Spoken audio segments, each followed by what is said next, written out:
ყველაზე მნიშვნელოვანი ღირებულება ეს საერთო კეთილდღეობაზე ზრუნვა.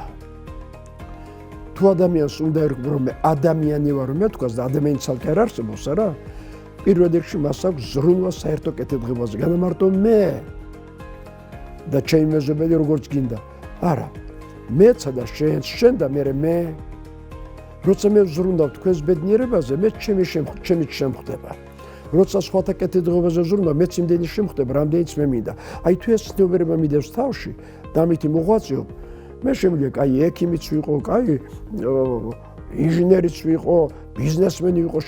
შესანიშნავი მასწავლებელი ვიყო ყველაფერი და არსად არ დავმარცხდები ყველგან ყველაფერი მექნება და საწუწუნო არაფერი მაგრამ თუ ჩემს თავში ჩავიკეტები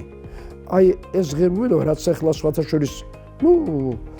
მოძრაობს არსებობს გასაკანი აქვს არა თუ თავის თავში ჩავიკეტები მაშინ ჩემი ღირებულება ცხოვრებაში დაქვეითება ნაკლები შემხვდება ნაკლებს გავიხადებ ნაკლები ბედნიერება მომეცემა აი მეთი დაქვეითება ჩემი ცხოვრების ხარისხი